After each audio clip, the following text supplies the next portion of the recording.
sir. How are you? I'm good. How about yourself? Not too bad. Not too bad. Had a Before, nice day out on the golf course, yeah, I and was gonna say, now I get to chat with you. how was the golf course today? It was a little bit cloudy this morning, I think, but got sunny by Yeah, afternoon. yeah. No, I'm glad I wore shorts today. It was a little chilly this morning, but just wore a pullover and then took it off. I think by the third hole and was good to go. Sun. It got kind of muggy, but I'm in second place right now, so that's a good day on the course. Played well, battled hard, and looking forward to tomorrow. What time you get going tomorrow? Tea time's 9:50 tomorrow, 9:50 a.m. So a little bit later than today, so that's good, but still early enough to get home and have a bit of a evening to relax. Yeah, just to chill out, right? Before you get back into another busy week. Absolutely, with a holiday in the middle of it. Yeah, I know, right? Tuesday. Poor Canada Day falling on a Tuesday this year. Right.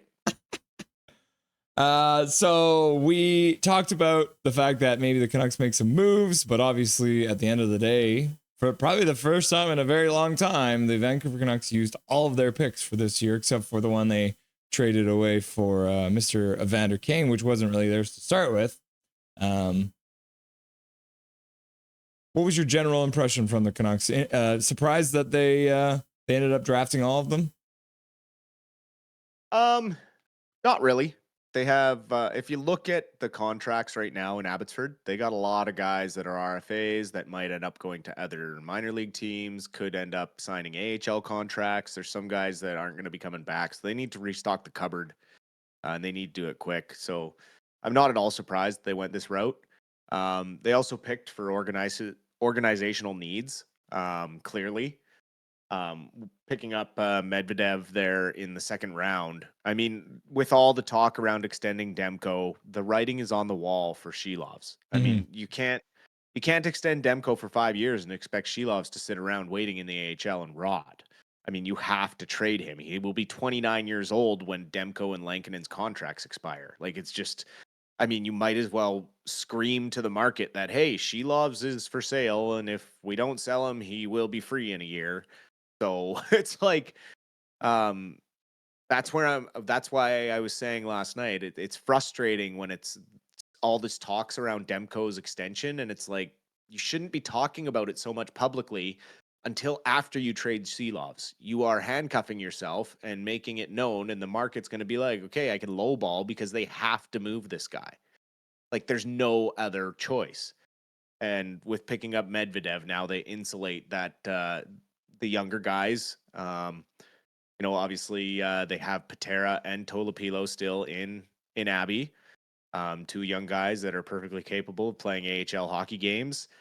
Ty Young is a great up-and-comer in the ECHL and will likely play quite a few AHL games next season as well, given that Silovs is likely being sent elsewhere. And then now you have Medvedev, is 17 years old, probably has one more year. Like you were saying earlier, probably the starter for the London Knights next year. 22-8-4 as a backup. I mean, that's pretty darn good stuff, and especially at his age, 17. Plus, he's in one of the premier organizations in the OHL. I mean, the London Knights churn out NHLers like candy. It's crazy.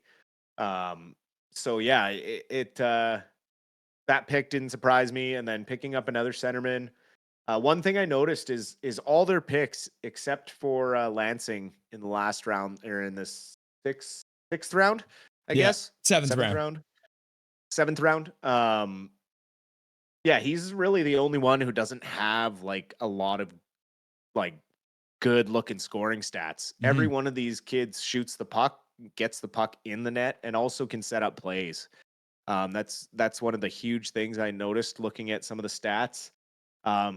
Kieran Dervin, before he was signed to the Frontenacs, the reason he was signed is he was absolutely lighting up St. Andrews College. I think he had 55 games played and had or was it 55 goals? So he had, in this most recent season playing at St. Andrews College, in 50 games, he had 33 goals and 46 points, 79 points in 50 games. So he's absolutely laying up. So that's where he ends up signing with Kingston and actually playing 10 games, getting 3 points, and then playing 11 playoff games, which is great for the development for this young guy. Yeah. Yeah. But I mean, earned himself a shot in the OHL. So with his play, and then you got this Bjork kid who 28 goals in the Swedish Hockey League. Skinny little runt, but got some. At least he has some height on him. 165 pounds. I know, but he's kind of like I just see him as a replacement for Linus Karlsson, who, depending on what they do with, it's probably his last year to really make the NHL. So if he has not the greatest camp, then this Bjork is kind of similar body type and probably plays a similar game to Linus Karlsson, I would guess. Yeah. And then you have a bigger boy in Gabe Sherratt, which is nice. And then Lansing is kind of like your flyer, right? Like he may make it, he may not. You never really know what's going to happen. But overall, I'm pretty pleased with the way they drafted. A left winger, right winger, a couple of centers, and a goalie. I mean, you can't complain about them restocking the cupboard because as awesome as Abby was this year, and as young as they are, they're still like older AHLers. A lot of them are like 24, 25 years old. They're not old by NHL standards, but they're old by AHL standards. And so they are all kind of running out of their entry level contracts, and a lot of work is going to need to be done in the off season because there are quite a few of them that have arbitration rights as well. So, winning a Calder Cup goes a long way when you're arguing for a little bit more money or more of a chance up with the big club. So we'll see. There's some interesting stuff that's going to happen with some of those guys this offseason as well. Yeah, I mean, if you look at it too, you got essentially 4 centers because you got Wilson Bjork, who's a left wing or a center. And then Matthew's the only, or sorry, no, Gabe Sherratt is the only one who doesn't play any center. He's a right wing, but he shoots right as well, which is not a bad thing to have. A guy shoots right on the right side there, which is always interesting.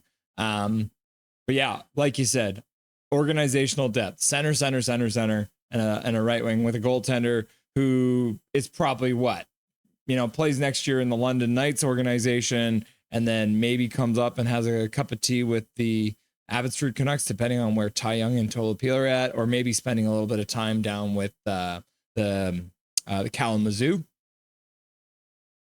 Yeah, I mean, it's hard to say. He could do 2 more years, depending on when his birthday is in the OHL as well, right? So by drafting him at 17, that gives you a little extra leeway. Mm-hmm.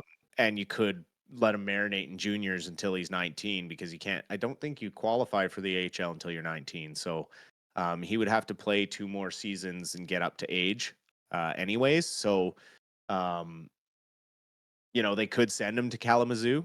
But it would be great to just leave him in London. Hopefully he gets the starting role and just develops that way, and continues building on that 912 save percentage. I mean, that's really solid stuff in 34 games. Like anything above 900 is what you're looking for in a goalie, in a backup goalie, and to be at 912, I mean, that's almost starter numbers. So Swerve and Irvin asked a question. Dustin, I know this is pie in the sky thought, but I wish they would allow bigger rosters given the amount of games teams have to play plus travel for. You mean like an expanded roster, I'm assuming, right? Like for NHL, at the NHL level? Yeah, I think that's what he's talking about. By which I mean, could a team have 3 goalies? I think is what he's getting at. Yeah, I mean, they might expand like the extended roster size. I mean, they're never going to expand the bench size, right? But they could. I mean, they could probably push it to 25 players, active players.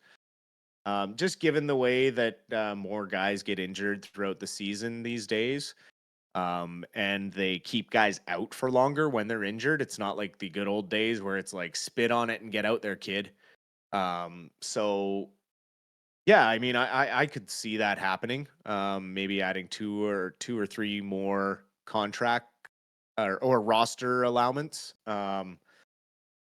But I don't see that happening anytime soon. They're really only adding 2 more games to the regular season as well, so it's not like it's going to get crazy. And 4 preseason games now you're limited to. So um, cutting back the preseason, extending the regular season, never hurts to have extra guys under contract or on your roster ready to go. But again, then then it brings in some cap juggling and things like that. However, with the cap going up, it is something that they could potentially look into doing. Kepner Canuck says, do you think they will bring a bunch of Abbotsford players up so that Abby can add these draft picks, or will it still be a few years before they land in the AHL? Um, a couple of the guys could end up in the AHL depending on their birthdays, right? Yeah. And then, I mean, I hope that the guys in Abbey get a great look this preseason, Kempner, because I mean, the development that Manny put those guys through and the growth for the last half of the season. I mean, we had the top 3 scorers in the playoffs. One of them being Linus Carlson, who's on that like bubble of is he going to make it? Is he not going to make it? I'd really, really like to see him get a true shot next season at the NHL level, because I think he's just a bigger bodied Garland type. He's not heavier, but he's taller and just plays with the same kind of grit and pushes hard now. And he doesn't lay back anymore like he kind of used to. So Mhm. um, he's a big one that I'd like to see get a chance. You have Sasson, who showed this season that he could fill in at a center role, and with the growth that he went through the playoffs and that, I'd really like to see him get a shot. You have Ratu, who's right there as well when he gets healthy. The odd guy out now might be Oman, given the growth of some of the other prospects. Um, Jet Wu's likely a career AHLer, so he's probably never going to get another shot. The other thing we have a problem with is like we got a logjam on left D, so all this talk about bringing in Borum Byram just makes me want to rip my hair out. Because it's like, oh, we don't want to trade any of our young defensive prospects, but we'll bring in another left-handed D. And it's like, well, you got Kirill Kudryavtsev, who led the playoffs in plus minus, was an absolute demon in two-way hockey, and you've seen what the kid can do offensively, and the fact that he grew his defensive game the way he did from January to the Calder Cup was absolutely incredible. This kid is focused on making the NHL, and you can tell that he is going to adapt his game in any way possible to make him the best defenseman he can be. And he's very dynamic, and I really think that he's jumping ahead of DPD on the depth chart, right? Like, and Mhm. DPD's the guy that was in the NHL, so it's like, what are we going to do with all these guys? You got Sawyer Mignot, who's also a left-handed defenseman, Mhm. who's going to be on the AHL team next year or pushing for an NHL role. You got Tom Wielander, who everyone has said is NHL ready. So what are we doing with all these prospects? Where are they going to play? Um, so for me, absolutely, I'd love to see these guys come up and play on the big club.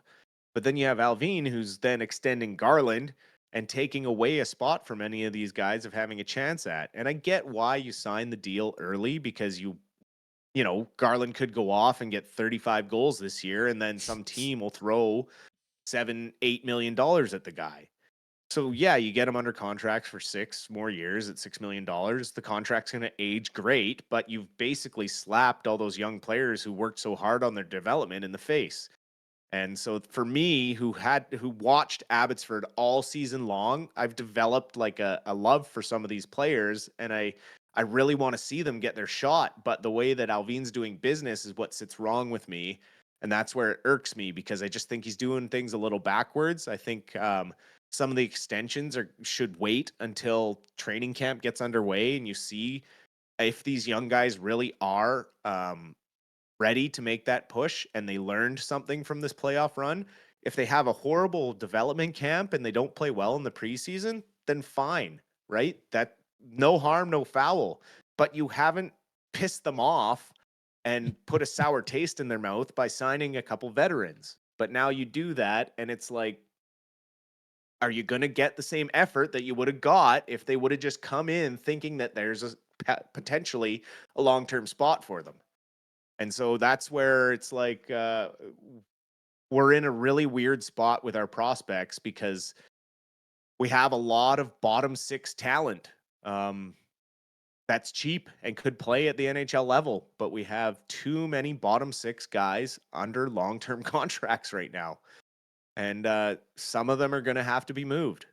But we just keep hearing that there's no trades out there or the prices are too high. And it's like, well, sooner or later you're going to have to pay the price because you're just running out of time and you're overplaying your hand. Eventually you're just going to continue, the offers are going to get lower and lower and worse, and they know that you're going to get backed into a corner. Like Alvin's kind of painting himself into a corner right now with the way he's doing business, and he's going to get low deals similar to like what happened with Miller. They didn't get the best return really for Miller that they could have, in my opinion, but we are making the most of it, and really grateful for Mancini given what he has done as well at the Abbotsford level. So, I really hope that that there's room, but I just don't know how that's going to happen given the way the roster is currently made up. Speaking of bottom six forwards, the Vancouver Canucks decided to make a trade today. They said future considerations, which I think they got for Daniel Sprong, right? So we've trading those future. No, that's not how it works. Right. This guy's name is Ilya Safonov. Yeah. I think the only reason maybe they're getting their fingers on him is because he's 6'4", 205 pounds. So he's a big boy. Had decent members too. He's already played almost 60 playoff games out there over the course of the last 7 years. So he's been in the Russian development system for a very long time. You think there's any chance this guy sees North America, or is this some kind of like weird paper move? I don't know. How well does he know Vitaly Kravtsov? Yeah. Because doesn't he want to come back too? Like, this is the other thing, right? Like, what if he wants to come back and play in the NHL? The guy's got arbitration rights. Yeah. He belongs to the Canucks. So it's like, okay, there's another one. There's another winger, that middle six winger. Just something's got to give. Like, you may have to like take one on the chin and overpay to get someone, but that's okay because you drafted well this year. You have a ton of things in the closet right now when it comes to the bottom six and defense. Like, a lot of these guys should have been the chips you're moving right now at the draft or right before free agency. Mm-hmm.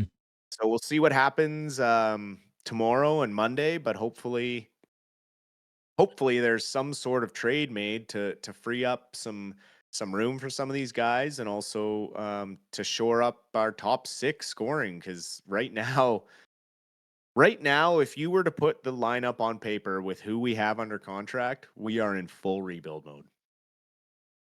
And that's not what Quinn Hughes wants, clear. So it's like, figure it out.